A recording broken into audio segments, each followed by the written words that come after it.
I stepped into the store with my hood up, not because I was trying to hide anything, but because it was cold outside. And I'd just gotten out of school, my backpack was still slung over my shoulder heavy with textbooks I probably wasn't going to touch tonight. The moment I crossed the threshold, I felt it. That itch on the back of my neck, that stare. I glanced over the clerk. White, maybe mid-30s, he pretended to fold some shirts but didn't take his eyes off me. I sighed and pulled out my phone. "Hey, Ma," I said, forcing a smile into my voice. Guess what? I just walked into a store and the cashier already clocked me like I was planning Ocean's 11. "Jamal, don't joke like that," she said, instantly serious. I laughed, but it came out hollow. "Nah, it's cool. I'm just grabbing some sneakers. I'll be home soon. Keep your head down. Don't stay too long. I got it. Love you." "Love you too, baby." I tucked my phone away and headed toward the display. I didn't even get to the second shelf before I heard it. "Sir," I turned. A police officer stood there, big red-faced belt full of things he probably didn't need. His name tag read Blake. "You got business here?" I blinked. "Yeah, shopping." He tilted his head real slow like I'd given the wrong answer. "What are you shopping for?" "Shoes." "Funny, you don't look like you're here to buy anything." My pulse thudded in my ears. I glanced around. A couple of shoppers had stopped watching, but nobody said anything. "I got money," I said, voice low, trying not to sound defensive. "Is that not allowed now?" "You've been circling the same area for a while. I've been here 3 minutes. Blake stepped closer. His breath smelled like stale coffee and something I didn't want to name. "You think that hoodie makes you invisible?" I stiffened. "Or does my skin make you blind?" His eyes narrowed. His hand hovered near his radio. "Don't get smart. I'm just answering your question. You're loitering. I'm going to need you to come with me." "For what?" I asked louder now. "For browsing shoes while black." He reached for his radio. "Code 3 backup.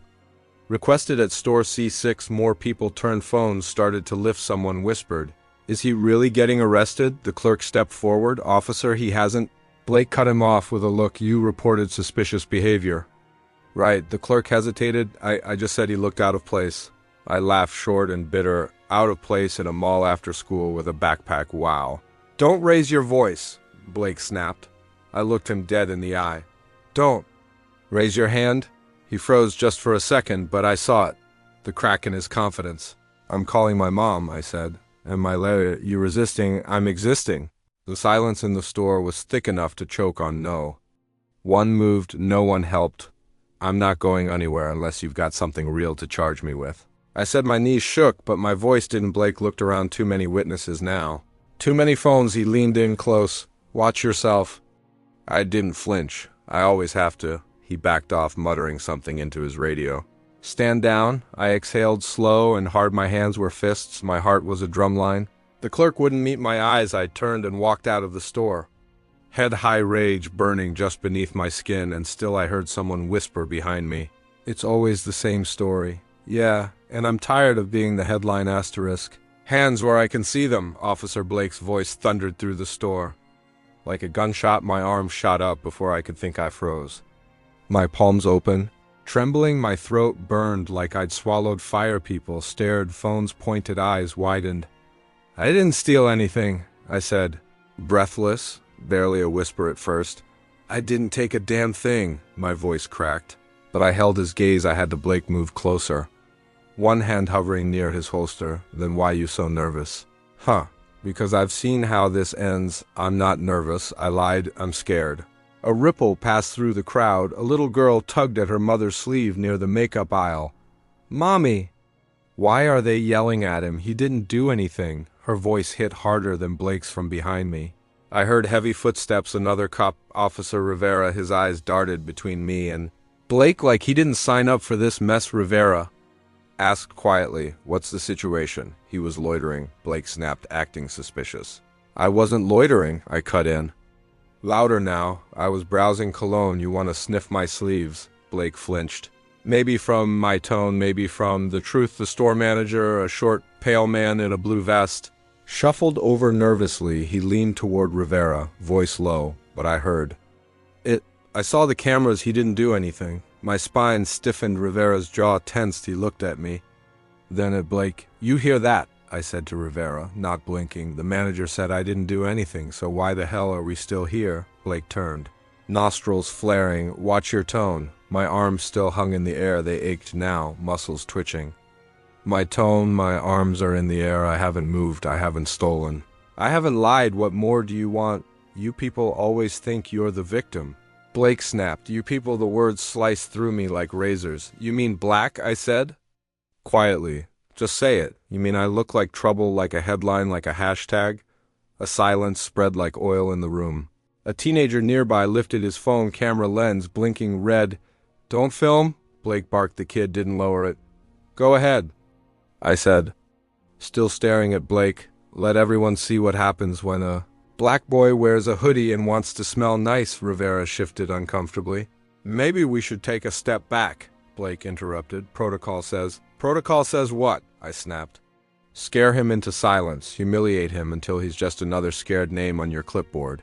My hands dropped slowly, deliberate, controlled. They felt like weights. Blake reached out, grabbing my wrist. Hey, someone yelled from the crowd. You don't need to touch him, Rivera said.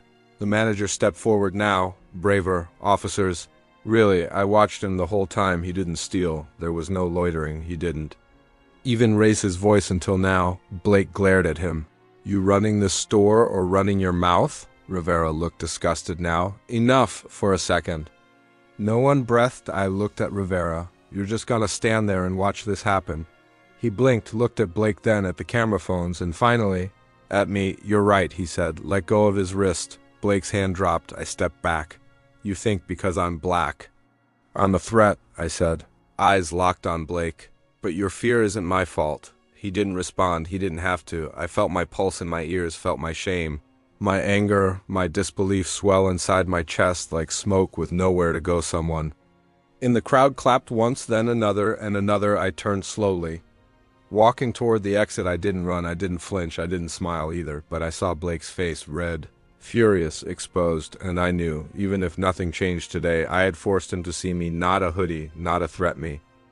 I have proof, the girl said, her voice clear but shaking. I turned my head. My wrists still stiff from being held, my heart pounding. She stood a few feet away, a teenager 15, maybe 16, with thick curls pulled into a puff and fire in her eyes. What did you say? Officer Blake growled. Stepping toward her, she didn't flinch, just held out her phone. I recorded the whole thing. He wasn't doing anything, he just stood there. You grabbed him for no reason. My stomach twisted with hope and fear. I had barely caught my breath. And now she was putting herself on the line for me. Blake rolled his eyes. Great, another phone lawyer. Officer Rivera moved closer to her, his brows tight, voice low. Can I see that? Miss, she nodded, unlocked it, and hit play. There I was, in grainy but damning video, standing quietly near the shoe display, the clerk whispering something into the walkie. Moments later, Blake stormed in, barking commands. No struggle, no theft, no cause, just me, black and breathing. Rivera's face went pale. Blake, he muttered. We need to talk, Blake scoffed. Talk about what? She's just some kid. She's got video. It's all on there. I looked straight at Rivera.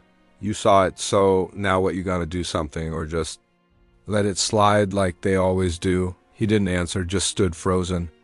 Lips parted, eyes darting between the phone and me. Blake turned back to me, sneering. This what you people do, turn every little thing into a scene. My jaw clenched. No, Blake. You made it a scene the second you threw me against that shelf. Without asking a single damn question, mall security finally arrived. 2 men in navy blue blazers with badges. The store manager rushed up to them, voice tight. We need them out of here, all of them. This is escalating. One guard gestured. Let's move this outside now. I didn't move. I'm not walking out of here like I did something wrong. Blake barked. Move or I'll move. You, I stared him down. You came in ready to arrest me. You never stopped to ask who I was or what happened. Just saw a black man and decided that was enough. Blake's eyes narrowed. Spare me the victim speech, the girl Ava. Her name tag read stepped between us. No, you don't get to flip this, you messed up.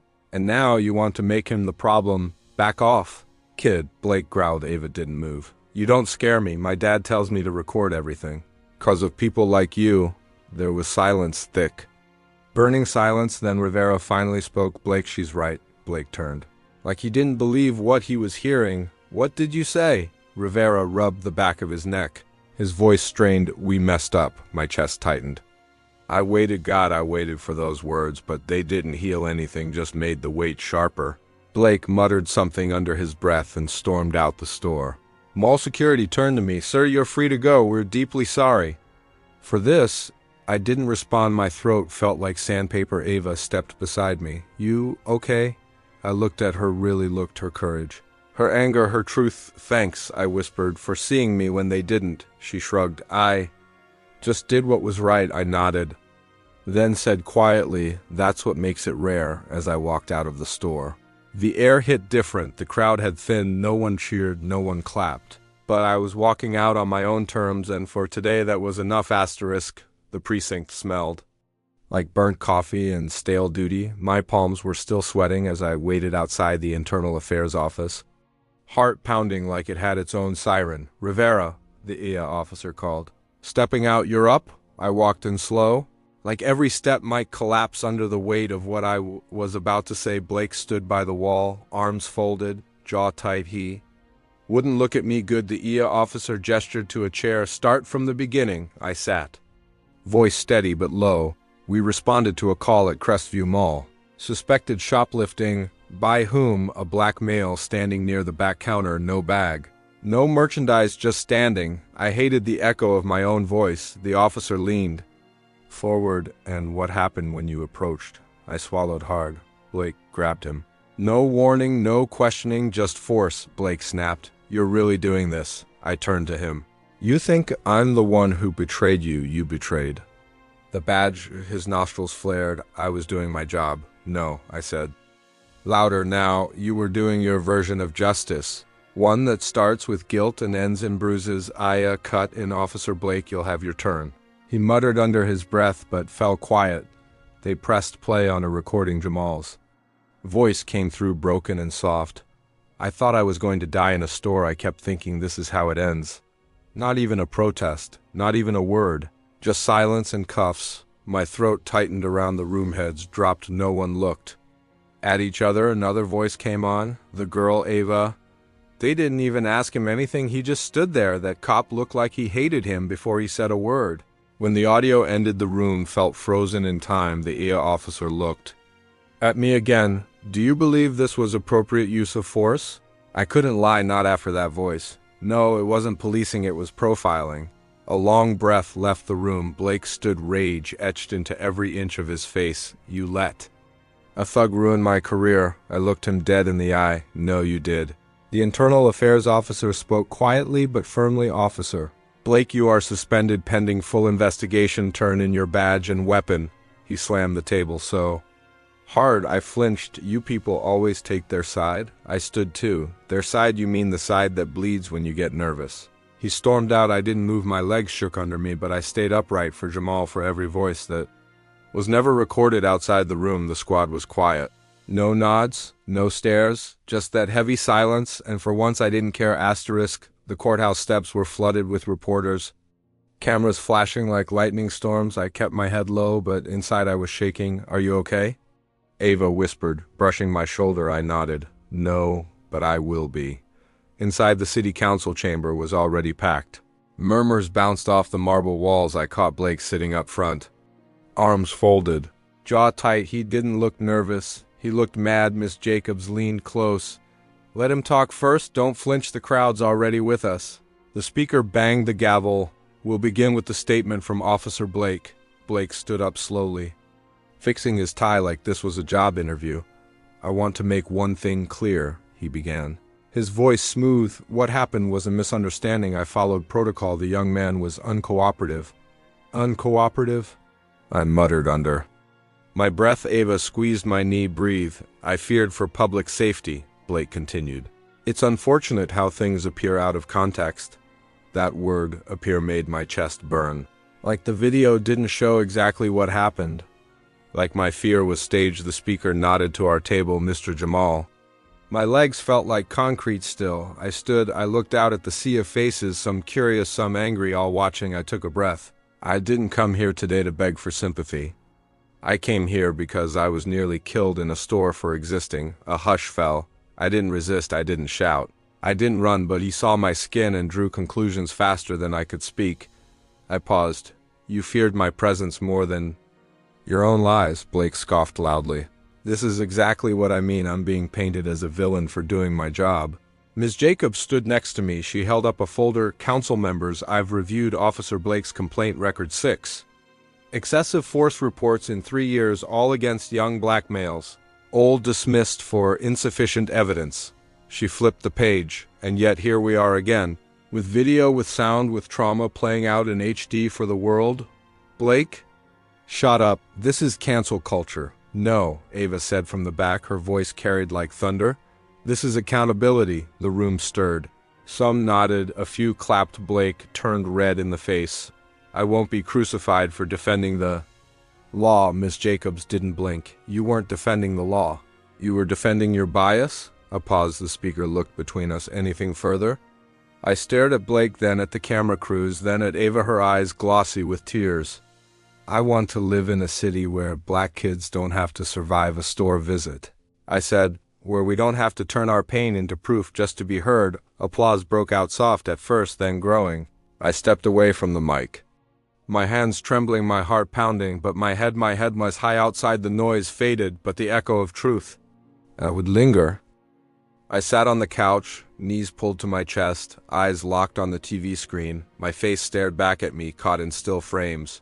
Rewound, slowed down again and again. My chest rose and fell with the rhythm of the footage. He was profiled. The news anchor said, voice steady, almost clinical, clearly. The second anchor chimed in. The footage leaves little doubt. My mom reached over and held my hand. Her fingers were warm. Trembling slightly, she didn't say anything right away, just rubbed her thumb along my knuckles like she used to. When I had fevers as a kid, you were brave, baby, she finally whispered. I blinked hard, my mouth opened.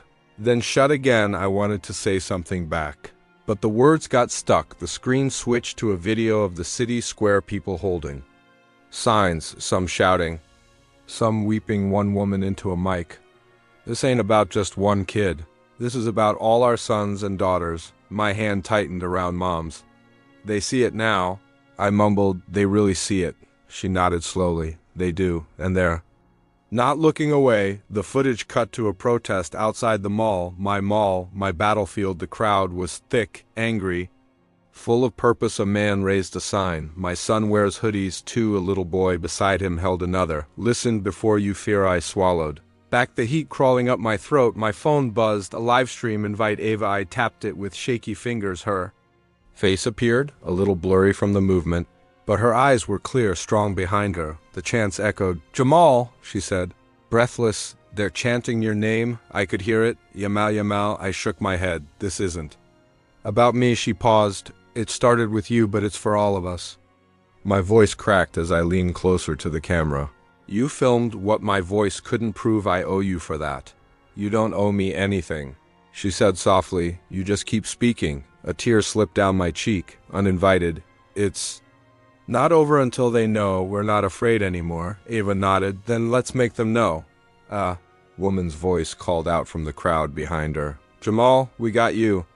Baby, I smiled for the first time in days, not because it was over, but because I wasn't alone anymore. Asterisk. The building looked smaller than I remembered. Maybe it was the weight I carried now, or maybe it was the people outside shouting my name, holding signs with words like justice now and protect us too. Rivera stood near the entrance, arms crossed, like he was guarding something he couldn't name. I walked up to him, slow and steady, so it finally cracked. His eyes dropped for a second. 3 of them. Suspended internal affairs is crawling all over this place. That's not justice, I said. That's cleanup. He nodded. It's a start, a messed up, overdue start. I folded my arms. You knew what they did was wrong the second it happened. I did, he said quietly. I did, but knowing and acting, those are 2 different battles, and I lost the first one for too long. A beat of silence passed between us, heavy with everything we hadn't said before. You were right to speak, he added. I looked him straight in the eyes. And you were right to finally listen. Behind him, the doors opened. Reporters rushed forward, flashing lights cutting across my vision. I heard my name again and again like an echo. I didn't ask for. A woman shoved a mic toward me. Jamal, what do you want now? I looked at the camera, at her, then beyond her to the people chanting, crying, Hoping safety, I said, not apologies, not speeches. Just the right to walk into a store and not be seen as a threat, that's all. The woman's lips tightened. Like she didn't know what to say next, the doors opened wider. A tall, red-faced man in uniform stepped up to a podium. The police chief, he cleared his throat. Today, the department begins its internal review effective immediately. 3 officers are suspended without pay. Racial bias training will be mandatory. For all personnel, a murmur ran through the crowd. We failed, he said. This department failed Jamal Green. We failed to protect him. We failed to uphold the values we swore to defend. His words sounded like they came from a teleprompter. But for once, maybe they came from somewhere real. A voice from the back yelled, "That's not enough." Then another, "What about accountability?" And then, one protest leader, a woman with fire in her voice, stepped forward. "We demand independent oversight. No more secrets, no more hiding behind blue walls." The chief didn't answer. He just looked down. I stepped forward, felt the weight of every eye on me. "This isn't closure," I said. Loud enough for everyone to hear. "This is the door cracking open. That's all. Don't mistake it for the finish line." Rivera touched my arm lightly. "You still up for this?"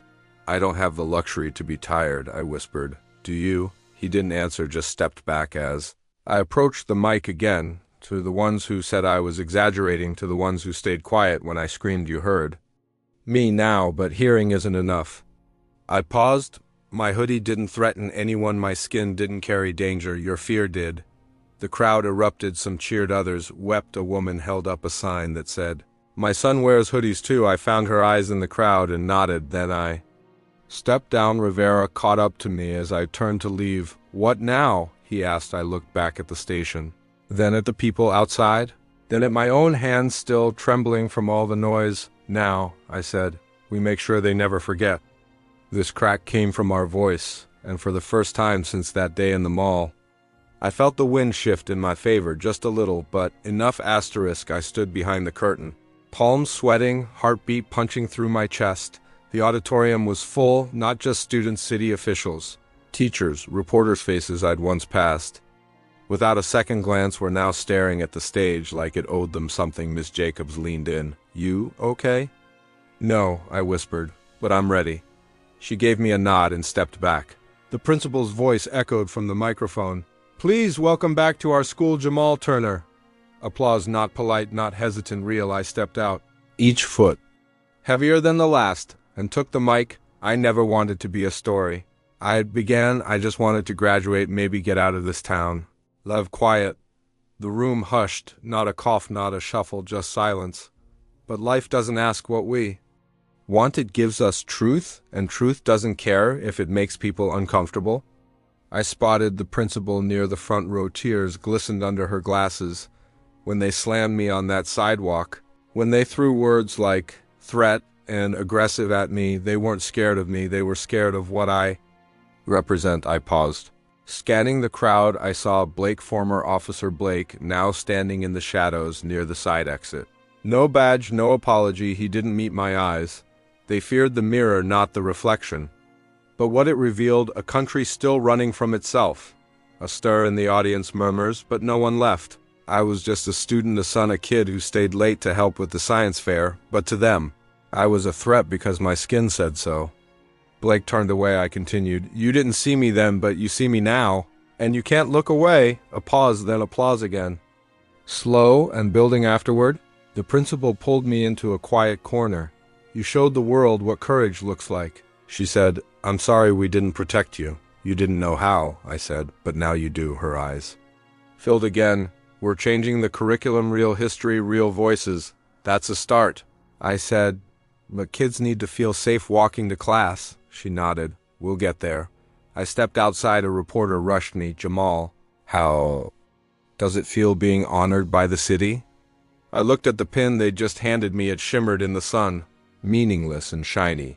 "It's not about honors," I said. "I want safety, not apologies, change, not ceremonies." Another question came, but I walked away. Miss Jacobs caught up to me near the parking lot. She nodded toward Blake, who was now sitting alone on a bench. "He resigned," she said, "effective immediately." "No apology?"